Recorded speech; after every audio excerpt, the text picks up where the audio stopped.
This is Tommy Angelo. I wrote and narrated this book in 2018. The title is Waiting for Straighters, a pre-flop experiment for No Limit Hold'em and Pot Limit Omaha. My main helpers were Anna Paradox on editing and Harry Koska on content and morale. Big thanks also to 7 Deuce 9 8 6 Cardio 9. Situation after situation, the straighters were deemed maybe play, and the non-straighters were always fold. Bobby Hoff and the line between Ace-10 and Ace-9. I was lucky and honored to play poker with Bobby Hoff about 20 times. It was during the mid-aughts when he was flying up to San Francisco from Los Angeles twice a month to play in the big no-limit game at Lucky Chances. I was a regular in that game at that time. Twice I was there when Bobby was cashing out and heading back home, and twice he accepted my offer to drive him to the airport. He let me ask him anything, and for 20 minutes I had the mentor of my dreams. It's not about how good you play, it's about how bad they play. Those were Bobby's words of wisdom on the importance of game selection. And subtly, it was a lesson on the dangers of pride. Maybe he knew I needed that. Now that you know I'm a Bobby fan, and that I had a pre-existing sensitivity to the line between 3-gappers and 4-gappers, you can imagine how blown my mind was when Bobby Hoff said these words to me as we turned onto Airport Boulevard at 4 a.m. They came out slowly to make sure I gleaned the intended lesson. At Pot Limit Hold'em and No Limit Hold'em, the worst starting hand is Ace-9 offsuit.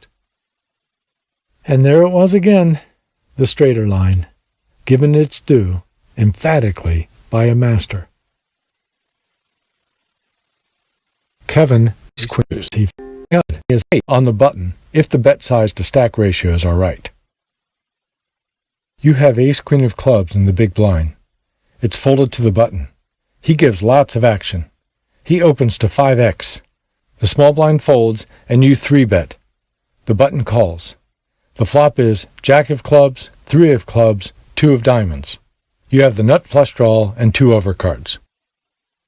Nice flop, right? Please take a moment to recall the tinge of tension you feel on each street in your core as first to act. I'll wait.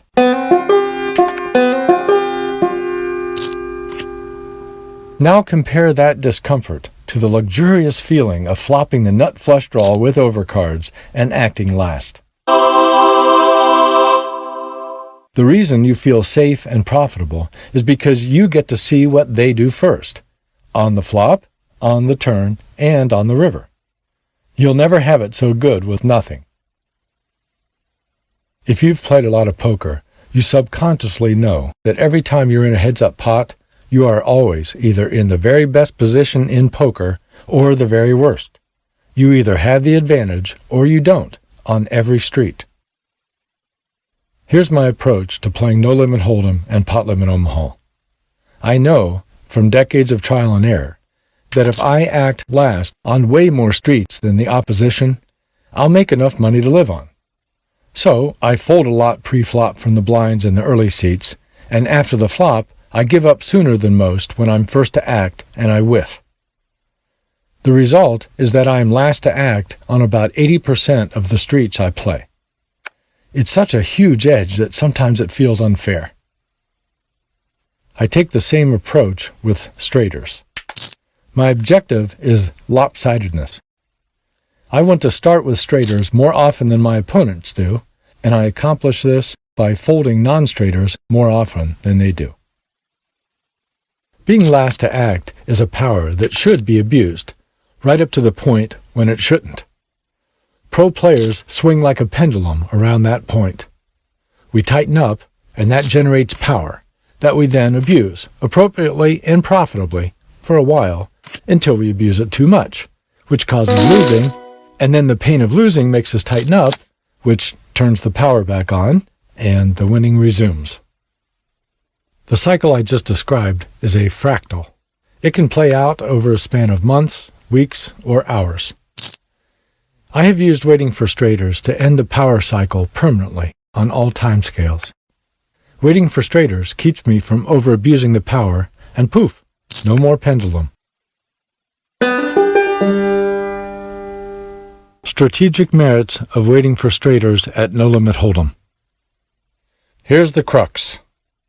With a straighter, you can clandestinely draw to a hand that will beat hands that will pay off. Let's run some cards. All hands will be No Limit Hold'em or Pot Limit Omaha, and the effective stack sizes are 300 big blinds. A loose player opens to 4x under the gun, and it's folded to you on the button. You have King-8 of hearts, and you fold. That fold is what it means to wait for a straighter. One orbit later, the same player opens again, and everyone folds again. This time you have King-10 of hearts on the button. You 3-bet, the blinds fold, and the opener calls.